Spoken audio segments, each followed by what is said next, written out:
Assalamualaikum warahmatullahi wabarakatuh. Selamat pagi, siang atau malam bagi yang melihat video ini. Jadi untuk materi pertama biologi pertanian, kita akan membahas mengenai ruang lingkup dari biologi itu sendiri. Langsung saja untuk mempersingkat waktu, jadi sebenarnya biologi itu apa sih gitu ya. Kemudian mengapa kok kita perlu belajar biologi? Lalu setelah belajar biologi itu memangnya manfaatnya apa? Dan yang terakhir itu sebenarnya peran dari biologi di bidang pertanian itu apa sih sebenarnya. Nah, kalau misalnya teman-teman yang dari non-eksak itu mungkin mikir-mikir ngapain kok belajar biologi gitu. Karena kan pertanian itu cuma menanam, merawat, panen, kemudian dikonsumsi atau dijual gitu. Itu beres gitu ya mungkin. Tapi hal yang perlu diingat bahwasanya dalam proses budidaya ketika melakukan contohnya aja nih, ketika melakukan proses perawatan itu terdapat jasad hidup atau makhluk hidup yang kita rawat gitu. Nah, di sini kita harus tahu dulu biologi itu apa. Tapi sebelum masuk ke situ, coba kita pikir-pikir kembali seperti yang ada di video sebelumnya yang sudah saya share itu. Sebenarnya kalau kita bercermin itu kan kita bisa melihat diri kita sendiri. Kenapa kok rambut kita warnanya hitam, kenapa nggak coklat atau pirang gitu. Kenapa kok tiba-tiba kemarin nggak ada jerawat, hari ini muncul jerawat. Lalu kenapa kok kita setelah habis olahraga itu merasa haus dan berkeringat? Lalu ada lagi fenomena lain, misalnya buah yang tadinya mentah gitu ya, terus setelah masak itu kok dia aromanya itu khas dan harumnya memikat gitu. Nah, yang terakhir itu apa bedanya, apa yang terjadi ketika tape singkong, singkong biasa yang ketika disimpan lama itu malah menimbulkan rasa yang manis dan aroma khas tersendiri. Itu apa yang terjadi? Nah, pertanyaan-pertanyaan ini sebenarnya bisa dijawab ketika kita mempelajari biologi. Contoh nih, kenapa kok ketika remaja muncul jerawat? Nah, ini kan jelas karena ada hormon yang muncul atau yang meningkat di dalam tubuh kita. Lalu tadi kenapa kok rambut kita hitam bukan pirang? Kita lihat lagi gen kita di atasnya bagaimana. Kalau gen kita orang tua kita itu memang berambut hitam, ya mustahil kita dapatnya rambut pirang. Kemudian, kenapa kok sehabis olahraga kita merasa haus? Karena adanya proses metabolisme dari tubuh kita. Metabolisme yang ada di dalam tubuh ini bisa dipelajari melalui biologi juga. Nah, jadi berbagai macam hal, termasuk juga ketika buah yang masih mentah itu tidak ada aromanya, tetapi setelah masak itu ada aromanya, harum dan warnanya berubah kuning. Ini apa yang terjadi? Ternyata ketika buah masak dari mentah menjadi masak itu dia ada muncul yang namanya hormon. Hormon yang disebut sebagai hormon gas etilen. Nah, gas etilen ini yang bisa menimbulkan aroma-aroma harum pada buah-buahan. Jadi bukan hanya manusia tetapi makhluk hidup lainnya juga seperti tumbuhan dan hewan juga memiliki hormon itu untuk pertumbuhan dan perkembangannya. Lalu begitu juga dengan tape. Ternyata tape itu ketika singkong itu disimpan lama, tetapi bukan hanya singkong aja ya, ditambahkan makhluk hidup lainnya. Jadi makhluk hidup lainnya itu berupa mikroorganisme yang bisa disebut sebagai ragi. Nah, ini ketika ditambahkan ragi, maka terjadi proses fermentasi. Nah, fermentasi ini menghasilkan gas yang seperti aroma khas kalau alkohol gitu dan menyebabkan rasa yang manis. Itu hasil dari metabolisme si ragi tersebut. Nah, semua ini nanti akan dipelajari secara mendalam dalam biologi tetapi dalam cabang ilmu yang berbeda-beda. Nah, selanjutnya kita lihat dulu sebenarnya biologi itu apa sih seperti yang sudah dijelaskan juga dipaparkan tadi oleh Fikri ya. Biologi itu terdiri dari dua kata yang berasal dari bahasa Yunani, itu ada bios dan logos. Jadi memang bios ini dia maksudnya adalah kehidupan atau benda hidup atau makhluk hidup gitu ya, yang sesuatu yang hidup. Dan logos ini adalah ilmu. Nah, kalau disatukan secara pengertian, biologi ini berarti ilmu yang mempelajari mengenai seluk-beluk tentang kehidupan atau makhluk hidup dan segala permasalahannya. Jadi maksudnya tuh ada suatu makhluk hidup, kemudian kita gali permasalahan-permasalahan yang di dalamnya itu apa aja sih gitu. Mengenai pertanyaan yang kedua tadi, sebenarnya perlunya mempelajari biologi itu apa sih? Nah, biologi ini pada dasarnya mempengaruhi kehidupan kita sehari-hari. Yang pertama itu kita bisa lihat dari hubungan manusia dengan lingkungannya. Yang paling mudah aja itu adalah pertukaran gas dari tanaman ke manusia gitu ya. Manusia menghirup oksigen menghasilkan karbon dioksida, kemudian karbon dioksidanya bisa digunakan oleh tanaman untuk melakukan proses fotosintesis. Ini yang paling mudah. Kemudian yang kedua, pengaruh makanan yang dikonsumsi pada tubuh manusia. Kita jadi bisa tahu, oh ternyata mengkonsumsi makanan ini bisa menyebabkan kegemukan. Oh ketika mengkonsumsi ini akan meningkatkan gula darah. Oh ketika mengkonsumsi ini akan bisa meningkatkan kolesterol dan darah tinggi pada tubuh kita. Jadi ini bisa kita pelajari dalam ilmu biologi juga. Lalu yang ketiga, ini juga bisa mencari tahu tentang penyebab penyakit yang diderita oleh manusia. Yang paling mudah itu, hari ini kok tiba-tiba saya diare ya gitu. Padahal kemarin makanannya bagus-bagus saja. Oh diingat ternyata tadi pagi sarapan beli di tempat A. Di tempat A rasanya enak aja, tetapi ketika didatangin, oh ternyata jualannya itu kurang bersih dan kurang higienis. Nah dari sini kita bisa tahu, ternyata penyebab diare itu adalah makanan yang kurang higienis. Makanan yang kurang higienis itu mengandung mikroorganisme yang tidak baik untuk pencernaan, sehingga menyebabkan diare. Gitu kan. Nah ini kan salah satu benda hidup juga itu yang kita pelajari. Nah, setelah mempelajari tersebut, kita jadi tahu manfaatnya apa. Jadi kalau kita sudah tahu hubungan antar timbal balik dengan manusia dengan lingkungannya, jadi kita lebih memahami diri sendiri dan kehidupan di lingkungan sekitar kita.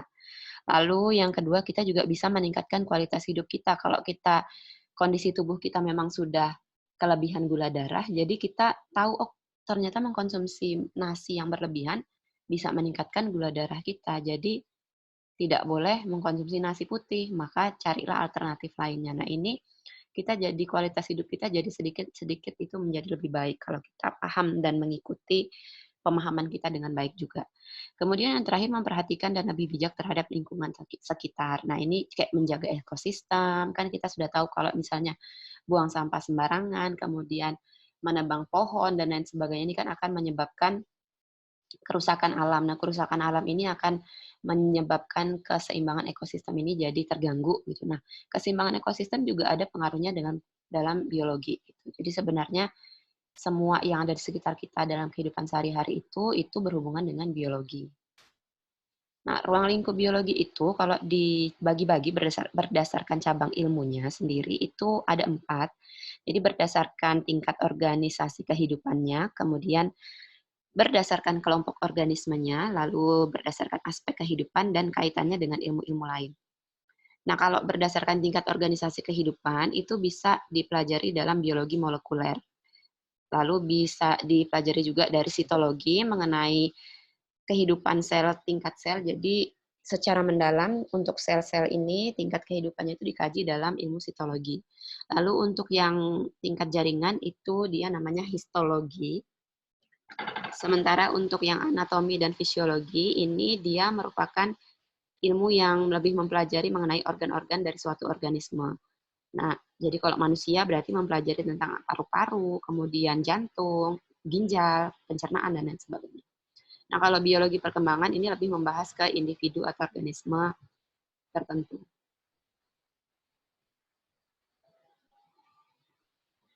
Nah, ini adalah branch of biology. Jadi memang ini cabang dari ilmu biologi ada tadi anatomi, kemudian ada biologi perkembangan tadi yang individu tadi. Lalu ada biologi ilmu campuran yang berupa biochemistry. Jadi biologi plus kimia. Ada tentang botani itu tentang tanaman dan zoologi itu tentang hewan. Jadi secara rincinya itu kalau kita berdasarkan kriterianya itu yang pertama itu tadi cabang dari tingkat organisasi kehidupannya itu bisa dilihat dari biologi populasi, bisa juga dari ekologi dan biologi tropis. Nah, sementara yang kalau berdasarkan kelompok organisme itu bisa dari taksonomi. Nah, taksonomi itu kalau taksonomi ini dia mempelajari tentang pengelompokan organisme berdasarkan persamaan dan perbedaannya. Contoh itu misalnya buah elai sama durian itu memiliki kesamaan. Kemudian nanti buah timun dengan melon memiliki kesamaan. Nah, ini kesamaan-kesamaan ini nanti akan diklasifikasikan dalam kingdom sendiri, kemudian kelas sendiri, genus sendiri, dan sampai dengan spesiesnya sendiri. Lalu ada virologi atau mengenai virus, mempelajari tentang virus, mikrobiologi itu mempelajari tentang mikroorganisme, baik yang ada di dalam tanah, mikroorganisme pengurai, maupun mikroorganisme yang baik untuk pencernaan atau yang untuk membantu dalam proses pembuatan makanan seperti pembuatan tape, itu kan juga termasuk mikroorganisme. Pembuatan tempe dan lain sebagainya. Nah, kemudian jadi pembuatan tempe itu dia masuk ke jamur dan ragi ya. Jadi mikrobiologi itu lebih kepada yang mikroba, kemudian mikologi itu baru dia masuk ke spesifik jamur, jadi tidak digabung. Kemudian ada botani dan zoologi, ini masing-masingnya tentang tumbuhan dan juga hewan. Sementara untuk yang berdasarkan aspek kehidupan itu ada biologi perkembangan, jadi dia mempelajari perkembangan suatu individu atau organisme. Lalu ada embriologi yang mempelajari tentang perkembangan embrio, baik embrionya manusia, hewan maupun tumbuhan. Selanjutnya ada anatomi mengenai struktur internal suatu organisme yang tadi ada ginjal dan lain sebagainya. Lalu fisiologi, ini dia mengenai fungsi-fungsi yang terjadi pada kehidupan organisme. Contohnya tanaman. Tanaman kenapa kok bisa tumbuh, apa yang terjadi di dalam si tubuh tanaman tersebut. Termasuk manusia. Misalnya manusia itu, apa sih yang terjadi pada tubuh manusia ketika manusia itu sedang berolahraga gitu. Jadi fisiologisnya, fungsi-fungsi yang terjadi pada kita punya tubuh gitu. Tubuh tanaman kah, hewan kah, atau manusia. Lalu cabang biologi yang termasuk dalam ilmu campuran dan terapan itu ada biokimia, jadi proses gabungan antara proses-proses kimia dalam sistem kehidupan. Lalu ada biofisika, itu proses-proses fisika dalam sistem kehidupan. Bioteknologi ini merupakan teknologi dalam pemanfaatan makhluk hidup, lalu atau organisme hidup ya. Kemudian ada paleontologi, dia perkembangan sejarah kehidupan berdasarkan catatan fosil. Jadi memang biologi itu tidak melulu tentang misalnya tentang ekosistem doang itu tidak. Jadi tentang tubuh manusia juga termasuk dalam kegiatan biologi, cabang ilmu biologi, tetapi cabang ilmu biologi anatomi gitu. Kemudian nanti misalnya ada lagi kita mau makan misalnya makan makanan yang bergizi, tubuh kita kekurangan protein misalnya. Nah, kita cari makanan yang mengandung protein tinggi gitu. Nah, ini protein ini termasuk dalam senyawa kimia. Nah, senyawa kimia ini kemudian ketika dikonsumsi itu akan memberikan dampak pada tubuh kita dalam sistem kehidupan kita. Nah, ini masuk dalam cabang ilmu biokimia. Jadi memang luas sekali ya biologi itu. Sampai nanti kita akan tahu, jadi biologi itu memiliki peran-peran tersendiri pada bidang kesehatan, kemudian pada bidang pertanian, peternakan, sampai dengan pada bidang-bidang lainnya gitu. Nah, selanjutnya, kalau kita lihat objek dan permasalahan dalam biologi, ini tentunya setiap makhluk hidup, manusia, hewan, dan tumbuhan, serta mikroorganisme juga, jamur, dan lain tadi, itu dia memiliki permasalahan yang berbeda-beda. Jadi, faktor-faktor kehidupannya juga berbeda-beda. Faktor-faktor pendukung kehidupannya juga berbeda-beda. Contoh nih, tadi kita ingat tumbuhan itu adalah satu-satunya yang memanfaatkan sinar matahari untuk sumber energinya. Jadi kalau dia mau menghasilkan energi, faktor pendukungnya apa? Sinar matahari, air, kemudian nutrisi, lalu CO2. Nah, ini faktor-faktor untuk pertumbuhan kehidupan si tanaman tersebut. Sementara untuk manusia sendiri ada yang namanya zat gizi makro, zat gizi mikro.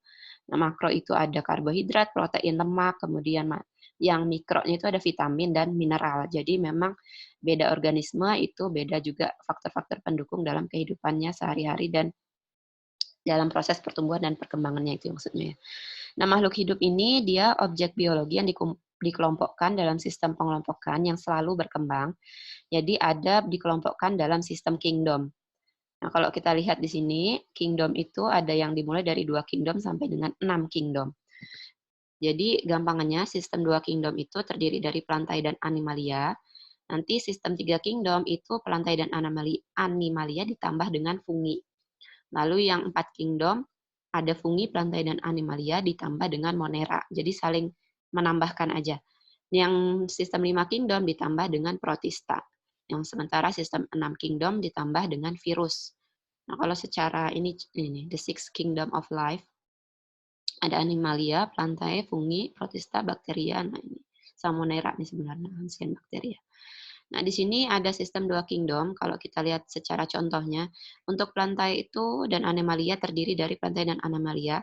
Yang paling mencolok itu kita harus ingat bahwasanya makhluk hidup itu terdiri atas sel-sel, kumpulan sel. Nah, kalau si tumbuhan itu yang paling mencolok perbedaannya dengan hewan, si tumbuhan memiliki dinding sel dari selulosa. Sementara untuk yang sel hewan itu dia tidak memiliki dinding sel. Nah, kemudian yang kedua, si tanaman atau tumbuhan ini dia memiliki klorofil yang terdapat di dalam kloroplas.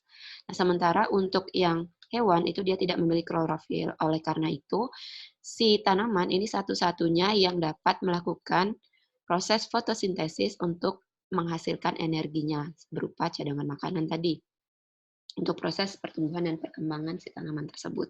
Ya, kita lanjut ke sistem 3 kingdom. Jadi sistem 3 kingdom ini dia terdiri dari kingdom Plantae, kemudian Animalia, lalu tambahannya itu adalah fungi atau jamur-jamuran. Nah, kalau fungi ini dia memperoleh makanannya itu dengan cara menyerap. Jadi makanya dia nempel di suatu benda, kemudian nanti pada saat menempel itu disitulah dia bisa hidup dengan menyerap nutrisi yang dari hal-hal yang ditempelkan itu. Ini contohnya misalnya jamur merang, jamur kuping, jamur tiram, dan lain sebagainya. Lalu ada sistem 4 kingdom. Sistem 4 kingdom ini dia ada fungi, Plantae, Animalia ditambah dengan Monera. Nah, di sini Monera ini dia memiliki inti tanpa membran. Jadi dia sifatnya prokariotik, yaitu contohnya seperti bakteri dan ganggang biru. Nanti ada tanya, Bu, prokariotik itu apa sih? Eukariotik ini apa? Nanti kita akan pelajari lebih jelas di pertemuan selanjutnya. Jadi ini adalah sel. Sel itu terdiri dari sel prokariotik dan sel eukariotik di sini. Kemudian untuk sistem 5 kingdom, ini ada fungi, Plantae, Monera, Animalia, tetapi ditambah dengan protista. Nah, di sini protista ini dia terkenal sebagai makhluk bersel tunggal dan dia memiliki membran inti dan tidak memiliki membran inti ya. Jadi dia contohnya seperti protozoa dan ganggang bersel tunggal. Lalu yang terakhir ini sistem 6 kingdom, jadi ada Monera, Protista, Fungi, Plantae, Animalia ditambah dengan virus. Nah, virus ini dia lebih ke asam nukleat, jadi susunan atas asam nukleat, kemudian nanti diselubungi oleh protein.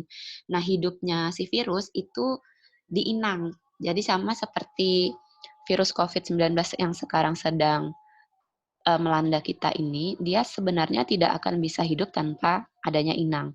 Kalau dia ada penularan, misalnya nih contoh nih kita bersin, yang COVID itu misalnya sedang bersin, kemudian ditutup pakai tangan, tangannya itu menyentuh ke gagang pintu misalnya. Nah, dalam beberapa jam ketika dia tidak ada yang menyentuh gagang pintu tersebut, itu virusnya pasti akan mati karena tidak ada inang dan tidak ada sumber nutrisi untuk si virus tersebut berkembang gitu. Jadi memang virus ini dia membutuhkan inang untuk bisa bertahan hidup. Nah, ini contoh dari sistem 6 kingdom. Di sini ada Plantae, Fungi, Animalia, Protista, dan Monera. Kemudian untuk kehidupan, jadi tingkat organisasi kehidupan ini dia sebenarnya dimulai dari molekul, kemudian nanti molekul membentuk sel, sel nanti membentuk jaringan, jaringan ini membentuk organ, organ ini membentuk sistem organ membentuk individu, individu membentuk populasi, populasi membentuk komunitas juga bisa, ekosistem dan bioma. Nah, faktor-faktor pendukung. Nah, selanjutnya kita lihat tingkat organisasi kehidupan yang terdiri dari molekul, kemudian sel nanti akan membentuk, sel-sel ini akan membentuk jaringan, jaringan membentuk organ, organ membentuk sistem organ, kemudian sistem organ ini membentuk suatu individu. Nanti individu berkumpul membentuk yang namanya populasi atau komunitas, ekosistem, dan bioma. Nah, faktor-faktor pendukung kehidupan ini seperti yang sudah kita bahas di PIP juga, bahwasannya yang namanya makhluk hidup itu pasti membutuhkan juga benda tak hidup, seperti jadi ada biotik dan ada abiotiknya. Nah, ini kalau abiotiknya itu bisa terdiri dari air, cahaya, udara, tanah, dan suhu juga atau cuaca. Jadi memang biologi ini dia mempelajari mengenai kehidupan dari berbagai tingkatan organisasi. Nah, kalau kita lihat dari tingkatan yang paling rendah atau yang paling sederhana seperti molekul sampai dengan tingkat yang paling kompleks. Nah, kalau ini tingkat molekul ini dia terdiri dari sebenarnya dari atom-atom yang nanti berikatan membentuk suatu molekul. Di sini contohnya kayak molekul protein, kemudian lipid atau lemak ya, kolesterol, kemudian karbohidrat, air, dan ion-ion lainnya nanti. Ini dia termasuk dalam tingkat molekul. Nah, struktur dan fungsi molekul ini dia biasanya menyusun komponen-komponen dalam pembentuk sel. Nah, kemudian nanti setelah ada molekul, ada tingkatan yang lebih naik lagi sedikit disebut sebagai sel. Jadi kalau sel ini sebenarnya seperti yang saya bilang tadi, setiap makhluk hidup itu terdiri atas satu sel atau banyak sel. Jadi kalau makhluk hidup yang paling sederhana, dia selnya hanya satu. Semakin kompleks makhluknya, itu selnya akan semakin banyak. Nah, jadi kayak manusia ini terdiri dari banyak sel. Tumbuhan juga terdiri dari banyak sel. Nah, jadi memang untuk makhluk hidup ini, dia memang tersusun atas satu sel atau uniseluler dan juga ada yang tersusun atas banyak sel atau multiseluler. Nah, untuk sel sendiri itu di dalamnya dia terdapat berbagai macam organel atau organ kecil. Jadi kalau ada dengar namanya organel, itu adalah organ kecil. Organ kecil itu apa sih? Organel itu apa? Jadi ini contohnya adalah sel. Satu sel yang kemudian dibelah. Nah, di dalam sel ini di dalamnya itu terdapat berbagai macam organel atau terdapat berbagai macam organ kecil. Nih yang melayang-layang di dalam sel. Nah, ini contohnya nih seperti ada mitokondria. Mitokondria itu fungsinya sebagai powerhouse atau tempat sumber energi untuk respirasi atau pernafasan. Nah, ini pernapasan sel maksudnya ya. Nah, ini nanti kita pelajari di minggu depan.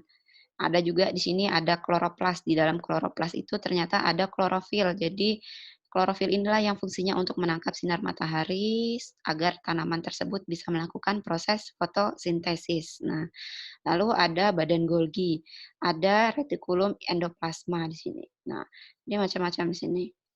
Ini seharusnya ini ada vakuola. Vakuola ini tempat cadangan makanan atau air di dalam sel. Nah, nanti secara jelasnya kita bahas di pertemuan selanjutnya.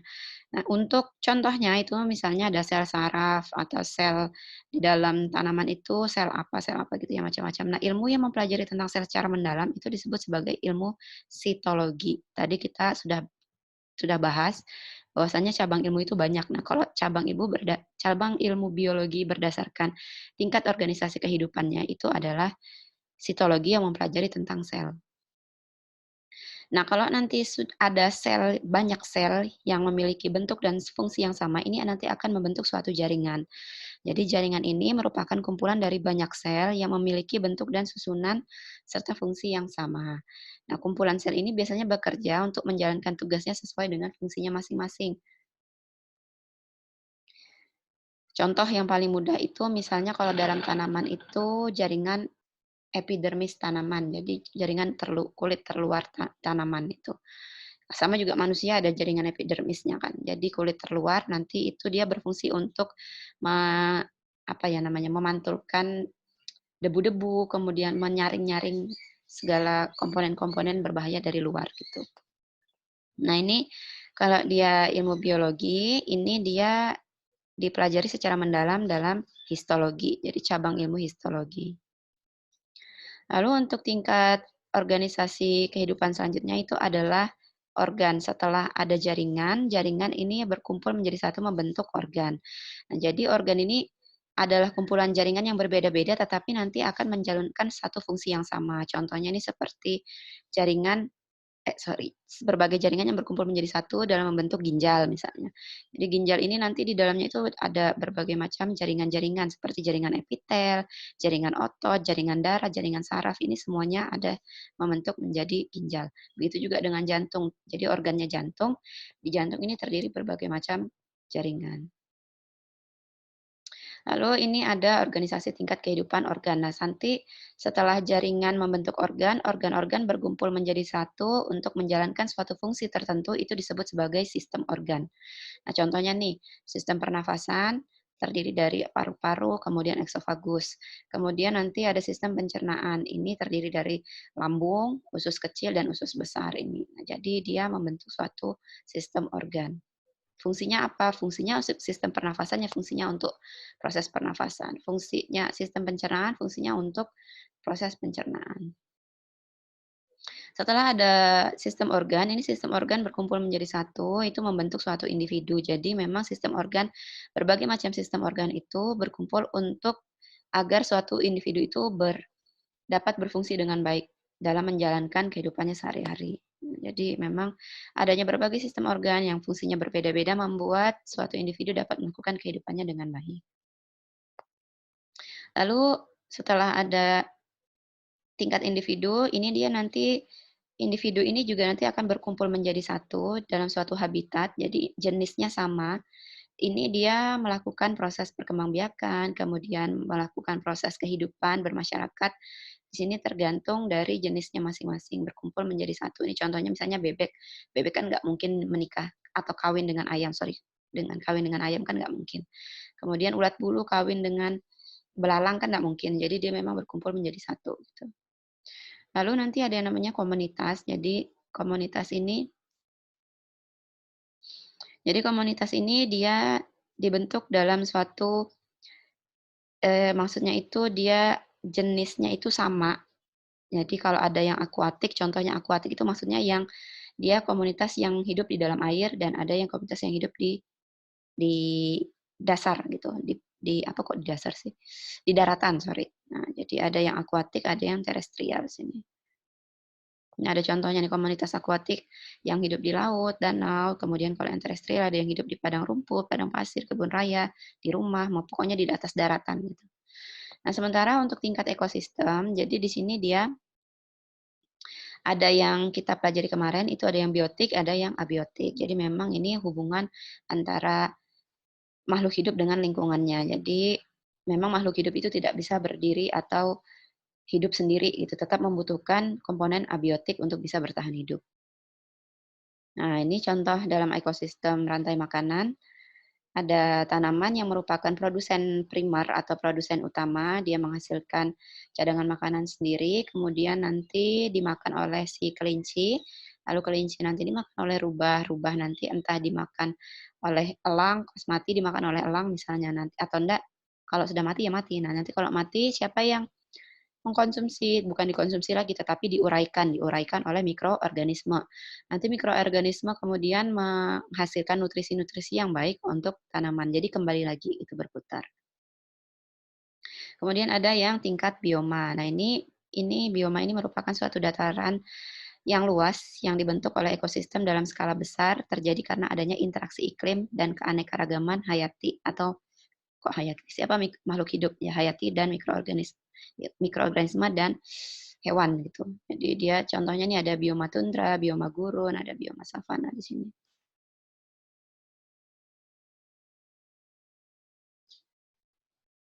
Nah, kemudian ini ada ekosistem. Ekosistem itu tadi hubungan timbal balik antara makhluk hidup dengan lingkungannya. Lalu ada biosfer juga, jadi interaksi antara ekosistem yang ada di bumi, baik secara langsung maupun tidak langsung. Nah, dari penjelasan tersebut, kita jadi bisa berpikir, oh ternyata saking luasnya cabang ilmu biologi ini, penerapannya itu sebenarnya kalau di bidang pertanian spesifiknya contohnya apa sih gitu. Kemudian di bidang makanan contohnya apa, kedokteran apa, peternakan apa. Nah, kalau pertanian tadi itu sebenarnya gampangannya itu yang paling gampang dicontoh dari saya ya. Kalau dari pertanian misalnya dalam proses pemupukan ini dia menggunakan misalnya pupuk organik. Pupuk organik ini dia terbuat dari makhluk hidup. Contohnya misalnya dari dedaunan atau seresah-seresah. Dedaunan ini ketika disimpan atau disimpan lama kemudian dikomposin misalnya. Nah, ini nanti dia akan timbul mikroorganisme pengurai. Nah, jadi mikroorganisme pengurai nanti menguraikan dan menghasilkan zat sisa yang berguna bagi tanah dan tanaman. Jadi ini dia ada makhluk hidup di dalamnya. Kemudian untuk makanan misalnya contohnya seperti apa, nanti kedokteran seperti apa. Jadi ternyata mempelajari organ-organ tubuh manusia itu juga termasuk dalam cabang ilmu biologi, tapi spesifik di bidang kedokteran misalnya. Kemudian peternakan juga sama, oh ternyata di bidang peternakan itu melakukan perbanyakan hewan, misalnya perkembangbiakan, tapi dia perkembangbiakan hewan. Itu makhluk hidup juga, maka dia adalah masuk dalam cabang bidang ilmu biologi, penerapan ilmu biologi di bidang peternakan. Gitu. Nah, ini tugasnya nanti akan saya update di Siakat. Untuk berbagai macam pertanyaan bisa disampaikan melalui WA Group, nanti akan saya jawab meskipun di luar dari jam perkuliahan. Saya akhiri, semoga bermanfaat. Sampai bertemu minggu depan. Assalamualaikum warahmatullahi wabarakatuh. Selamat siang.